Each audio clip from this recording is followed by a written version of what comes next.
یک مرد بود میگوید بسیار یک پشتی همین تا یک گوشتی زیادی داشت، کوزه پشت میگوید، و بسیار شکلش هم بینهایت شکل بیزه بود، لیکن زنی بینهایت خوب داشت، بسیار یک زنی خدا ترس داشت.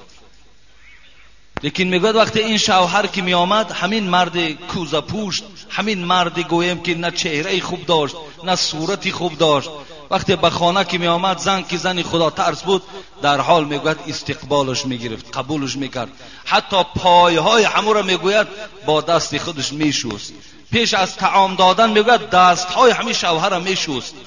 این شوهر میگوید وقتی این خدمت از زن دید، یک بار مغرور شد.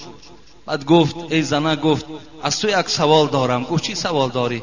گفت در همین دنیا از همه دیده کی را دوست می‌داری؟ داروخانه شفافرما داروهای طبیعی را به شما پیشنهاد می‌کند. سامیون وان برای شخصانی که خراب هستند و می‌خواهند وزن گیرند. ام پلوس اپیمدیوم برای با قوت شدن، خوب کردن گردش خون، برای طولانی کردن همخوابگی. ماس پیگمنتو برای کسلی‌های پسریاز و سفید شوی پوست. بیندوکس برای ریزانیدن کرم‌های معده و روده. مینوکسیدیل برای برآوردن ریش و موی سر. کرم فرانک برای دراز نمودن مهلت همخوابگی. ماسلا خیلبی برای ریزانیدن سنگ‌های گرده و تبابت آن. فات زورب برای کم کردن وزن زیادتی.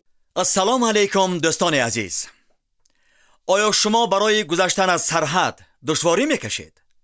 مهلت حجت‌هایتان به آخر رسیده است. پس من برای شما خدمت رسانی شرکت نور محمد را پیشنهاد میکنم.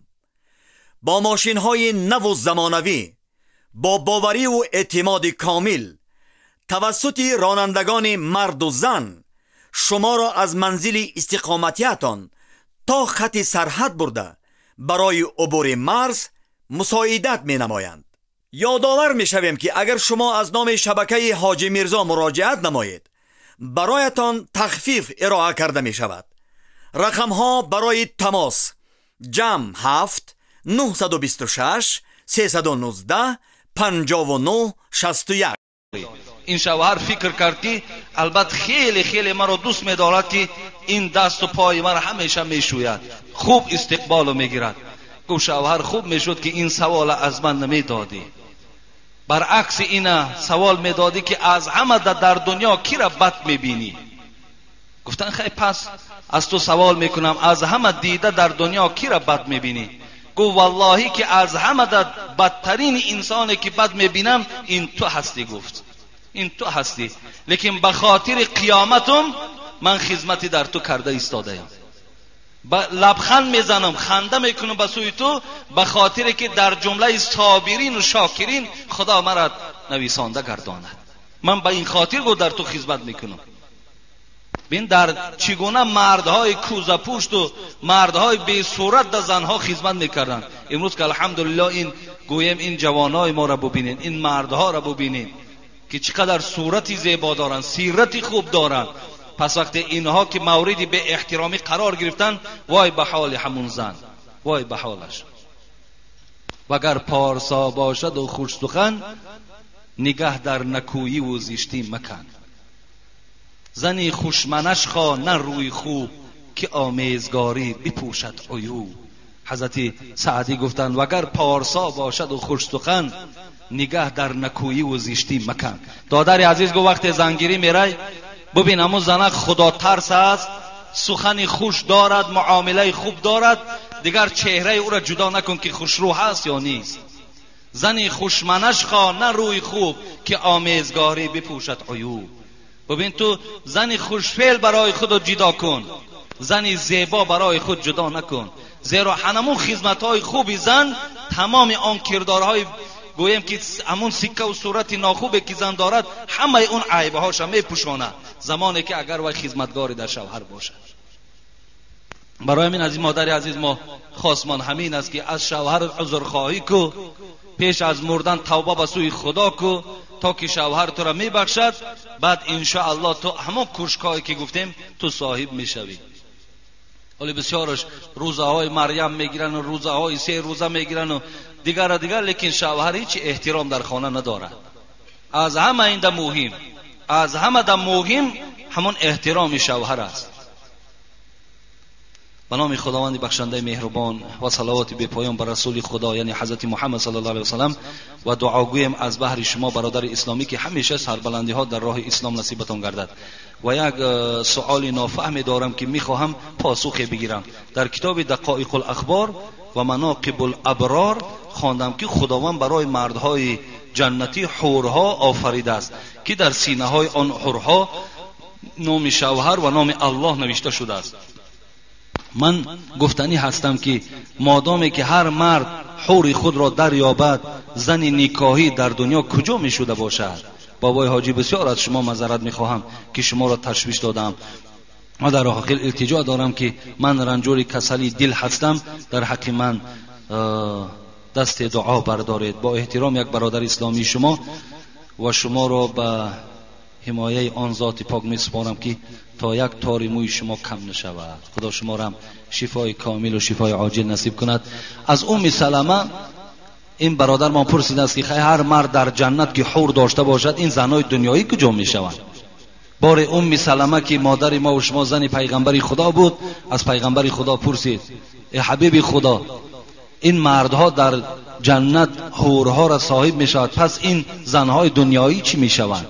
حبیب خدا گفتن زنهای دنیایی در حسن و جمال از حورها دیده زیباتر میشوند و هر کسی که در دنیا کدام زنی را که صاحب بود خدا همون زن آورده با در نکاحش میدرارد، با در دست همون مرد تسلیم میکند.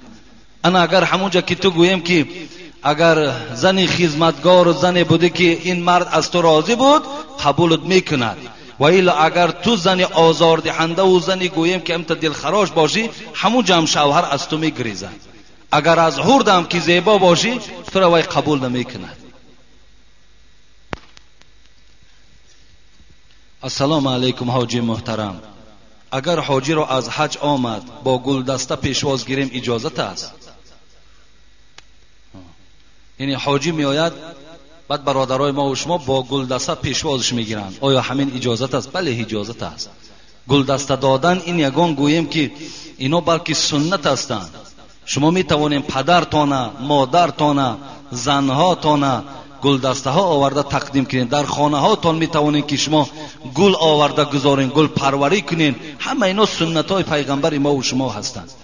و این خاطر وای از یک راه دور آمده است. و قاعده است حبیب خدا وقتی که به سفر می برآمد 2 رکعت نماز می خواند در مسجد، بعد از اونجا که میگشت می آمد باز در همون مسجد 2 رکعت دیگر برای صحت و سلامت آمدن از مسافرتیش می خواند. گاه نزد فاطمه می رفت و فاطمه را بوسه می داد بعدی از سفر آمدنش. و این خاطر حاجی ها را اگر ما و شما هر گونه که استقبال گیریم البته به البته جایز است، درست است، می توانیم. السلام علیکم و رحمت الله و برکاته.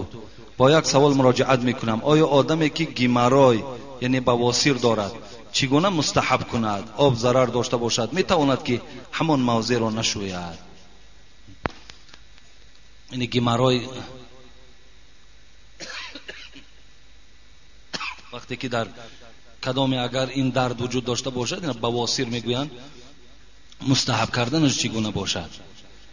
اصلا برادرای خیلی عزیز و گرامی، حبیب خدا نعمتان مغبون فیهما کثیر من الناس، ببین العافیت و الفراغ.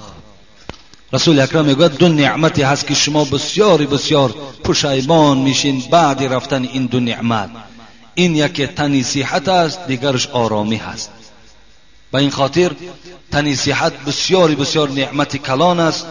دادرای عزیز و گرامی کار کنین که شما در این روی های گویم آن چیزی که خنک است وقتی که می نشینین این گیمرای پیدا می شود، یا با آب خنک وقتی که مستحب میکنین گیمرای در شما پیدا می شود. از این خاطر شما همیشه با آب گرم طهارت کنین، همیشه با آب گرم. در تابستان هم که اگر توانین آب گرم استفاده برید و در دستان همون لطه‌ای که دارین همون قطع همه موضع هایی رو که شما آب میرسونین همون زمان قاق کنین، تراتر نپوشین. زیرا اکثر همین گویم که کسل هایی که امروز در بیمارخانه همه بچهای نمازی هستند. ببین چه از گیمارای و چه از این کسلی که گویم که آب میرود از او، همه همین در حالتی که همون گویم تهپوشای ما و شما در حالت مستحب میکنیم، قاق نمیکنیم، تر میماند، انمون حالت در این وجود ما و شما درمند میشود. ما و شما در این بیماری ها مبتلا میشویم. برای این با آب گرم شوین، قاق کنین، بعدا شما از حمام بیرون شوید تا که شما بیمار نشوید. وقتی بیمار شدی دیگر تو در نماز جمعه اشتراک کردن نمیتونی، تو دیگر نماز به حضور دل خواندن نمیتونی. برای این همیشه با آب گرم طهارت کنین. لیکن کسانی که گمرای دارن و گویم همون بواسیر و آب در او زلال میرساند، ترکش کند، همون موضع را نشوید، تماما همون موضع در آب نرساند. بدون رسانیدن آب نماز برای او درست می شود.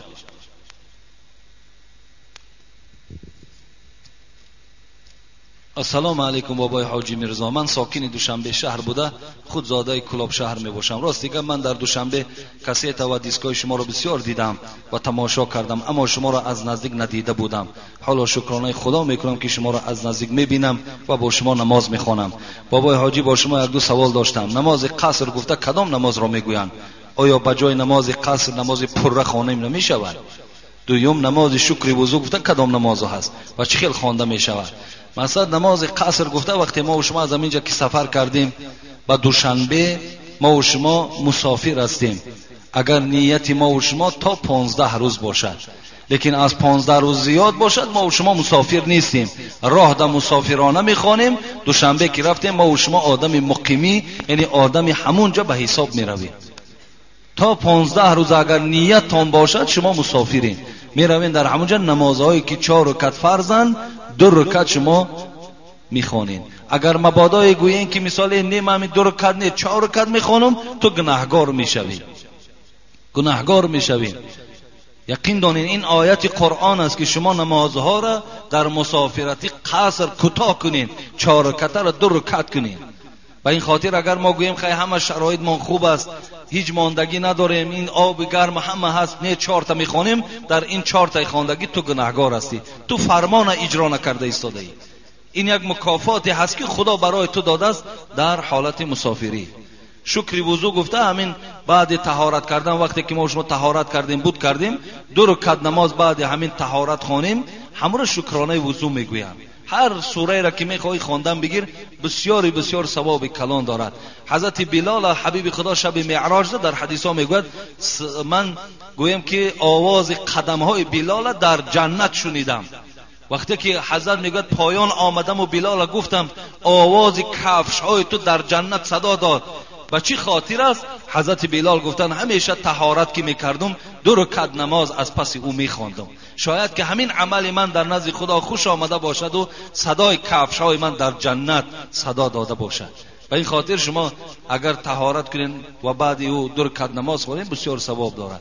السلام علیکم آقای حاجی میرزا، ما یک گروه مخلصان شما از مسجد دهیه آبشاران ناحیه یاوان سلام خود را میفرستیم و این چنین از نام رئیس دهمون و مولای دهمون و شیخ پاک دامنمون و شما سلامتی عمر دراز با برکات را خواهانیم. در پناه خدا باشید و دعا کنید که با همراهی قوم بیماری های ما را شفا دهد. خدای مهربان این برادرایی که از ناحیه یاوان از دهه آبشاران از ما و شما دعا خواستند، خدا همه بیماری هاشون شفای کامل و شفای عاجل نصیب کند. آمین و رب العالمین. بسم الله الرحمن الرحیم. سلام و صلح و آرامی، سلامتی و عمر دراز را از الله به شما حاجی میرزای محترم و حاضرین همین جماعت دعا طلبم. من و همسرم یک جای زندگی مستقلانه داریم، کسی از کلانترهای ما به ما نیست و شکر خدا را که با ما فرزندهای عطا کرد. دختر روزها من در کار هستم و همسرم با کار و بار خانه و تربیت فرزند، از بس که وای از سحر تا بیگاه به کار خانه هست، بسیارتر در نزد کودک لختکه ها را مانده به کار خانه مشغول می شود. روز به خانه مهمان آمد و پس از بازیچه ها را دیدن از من خواهش کرد که من آنها را از خانه دور کنم. او بال است. گفت آیا این درست است؟ شما چی میگوید در این باره؟ بازیچه در پیش کودک کش بوده است. بازیچه هایی که امروز گویم در مغازه ها می فروشند، ما و شما برای کودکامون می خریم، مهمان دیدن برابر گفتن این بازیچه ها را در خانه اجازت نیست. خوب می شود که این بازیچه ها را از خانه دور کنین. خوب می شود که شما بازیچه هایی که صورت نباشند بگیرین، بازیچه هایی که شکل صورت نداشته باشند.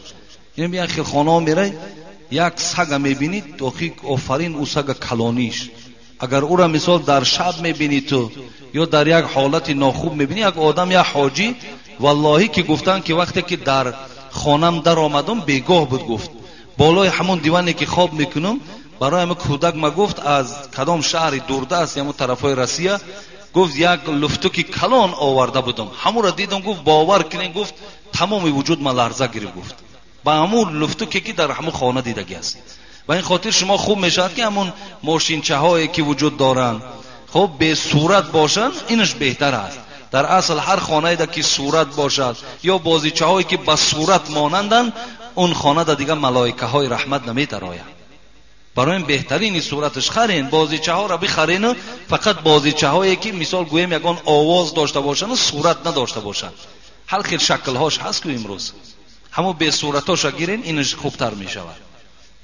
زیرا حضرت عایشه صدیقه دوره هایی که حبیب خدا می گرفته بودش بسیار خردتر بود، لیکن در دستش لفتوک بازی میکرد. حبیب خدا از بازی کردن لفتوک حضرت عایشه را منع کرده بودند. و آخران درباره زندگانی صحابه های محمد میخواستم هر روز جمعه نقل میکردید. خیلی انشاءالله وقتا شود درباره این صحابه های پیغمبر خدا هم حکایت میکنیم. بسم الله الرحمن الرحیم. السلام علیکم حاجی مرزا، بنده در شهر قزان تحصیل علم دارد. فتحه های شما را در آنجا گوش کردیم و امروز به این مسجد آمدم. روزهای نزدیک با سفر دارم، در حق ما دعا کنید. با احترام مخلصان اشدی شما در شهر قزان طالب علم هستیم. خداوند شما را ذهن ذکی و فهم کامل و علم با عمل خدا نصیب کند. آمین و رب العالمین. السلام علیکم استاد عزیز، ما بیمار هستیم، از شما خواهش داریم که از درگاه خدا طلب دعا کنی در حق ما که ما طالب علم هستیم. یک سوال دارم، چشم پریدن چه خیلی است از روی نظریه اسلام؟ التماس جوابش را گردانید برادر عزیز و گرامی. چشم پریدن این از نظر اسلام هیچ نظری ندارد، هیچ معنی ندارد که وقتی که دست انسان گویم که سیخ میزند یا چشمش گویم میپرد خب یا دیگر چیزها هستن یا خرافاتن، همه این افسانه هستن. اینا گویا که از غیب ما و شما اگه یک خبر پیدا میکنیم گفته، هر خیل اینا تماما از نظر اسلام ناجایز هستند.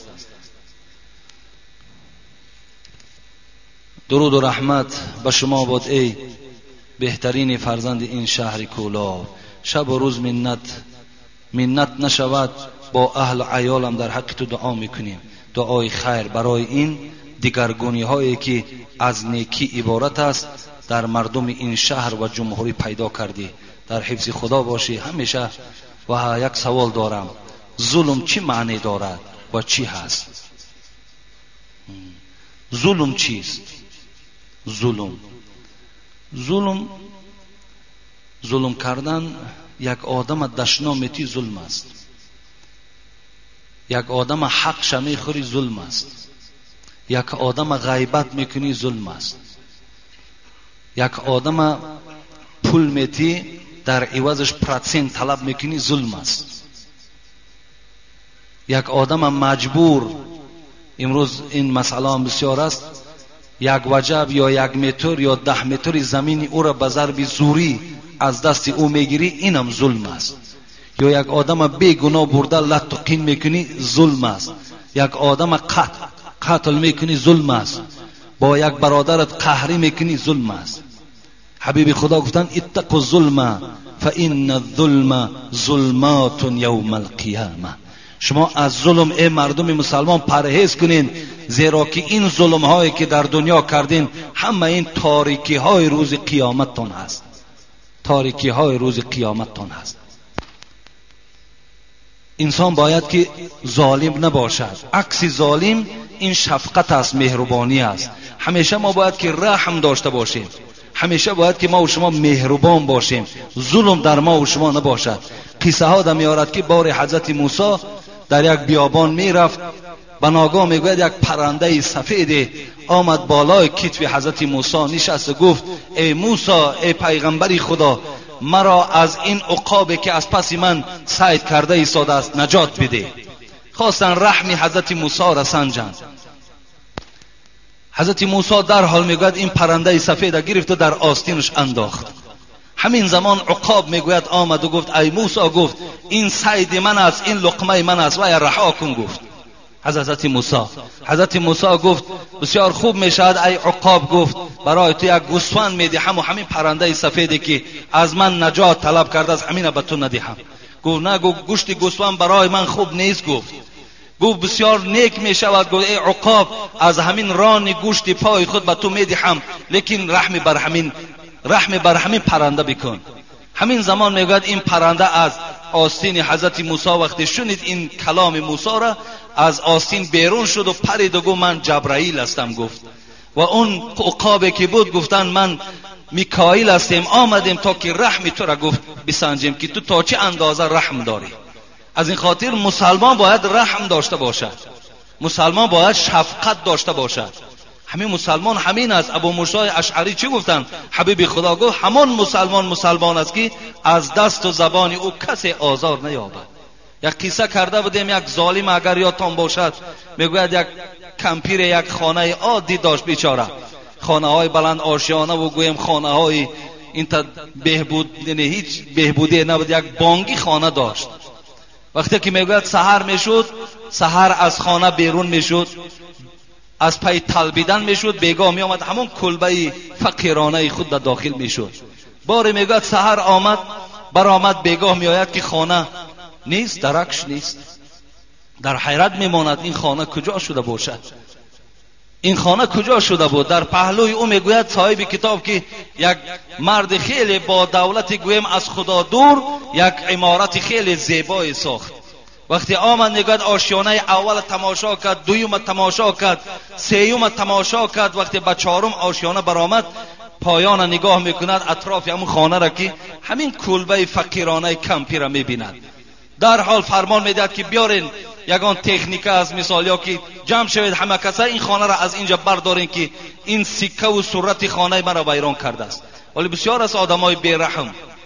در حال فرمان این گویا مرده که دولتدار اجرا کردند، خانه را تماما راست کردند.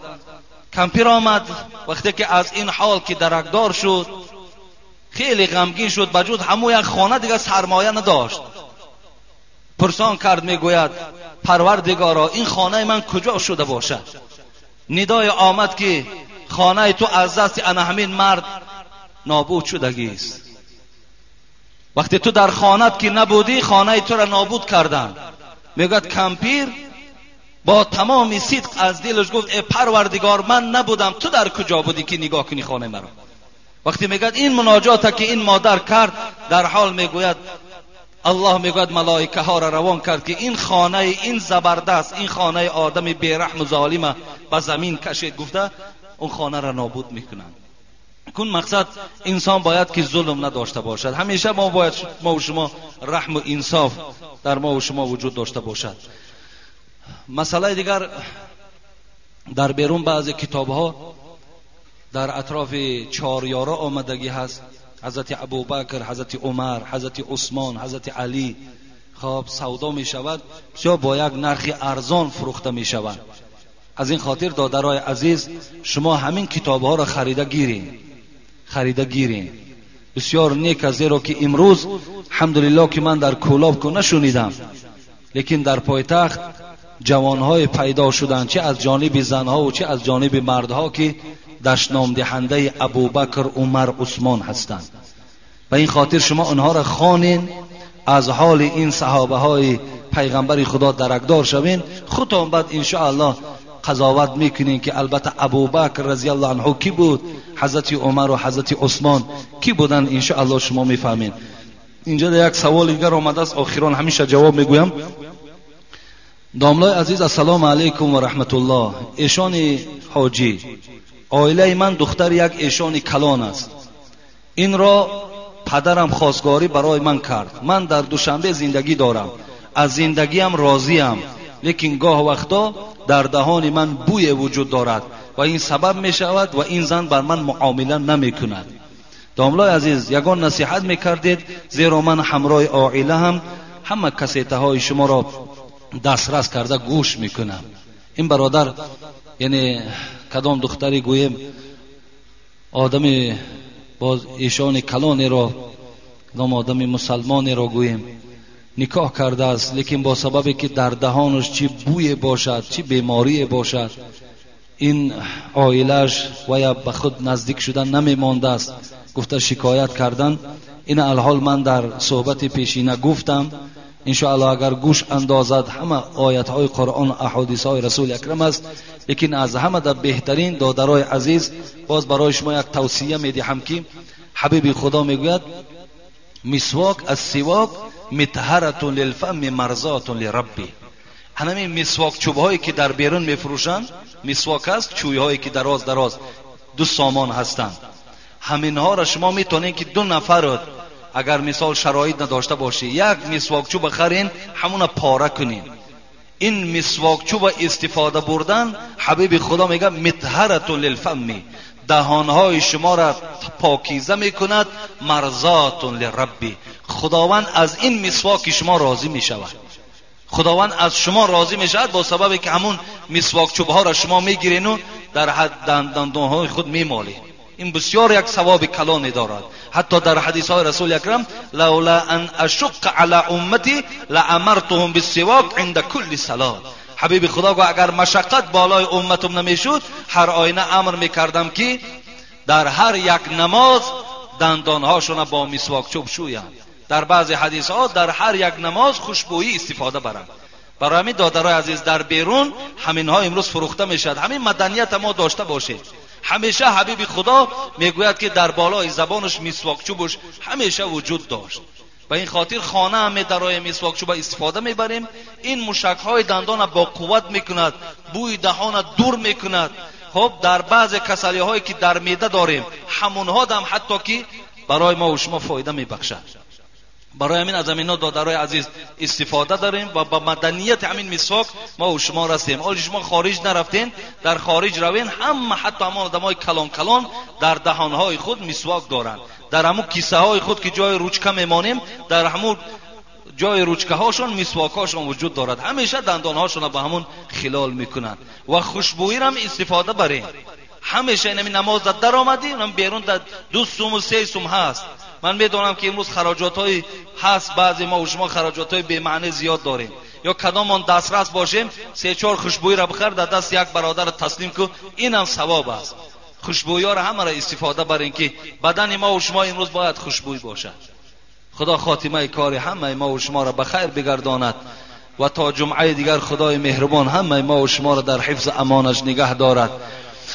خب اینجا در یک مادر 2 ماه نفقه عاشورا برای ساختمان مسجد در حق فرزندانم دعا کنید گفته روان کردند.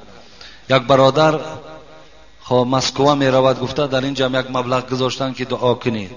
یک مادر از جرقله اینجا هم یک مبلغی آوردن که در حق من دعا کنید. برادران آدینشا از مومن آباد بیمار است، در حقش دعا کنید گفته است.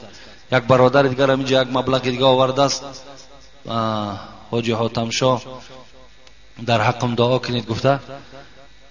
دعا میکنیم که خدای مهربان خیر احسان هاشون قبول بگرداند و در عوض این مال خدایا به این بندگان خود باز مال نصیب بگردانی و همه مرادها و مطلوب هاشون خدایا حاصل بگردانی. آمین و رب العالمین. الله وحده لا شريك له له الملك وله الحمد يحيي ويميت وهو حي لا يموت بيده الخير وهو على كل شيء قدير وإليه المصير. اللهم تقبل منا هذه صلاة جمعتنا مع سنتنا مع جميع نقصاناتنا بفضلك وبكرمك برحمتك يا رب.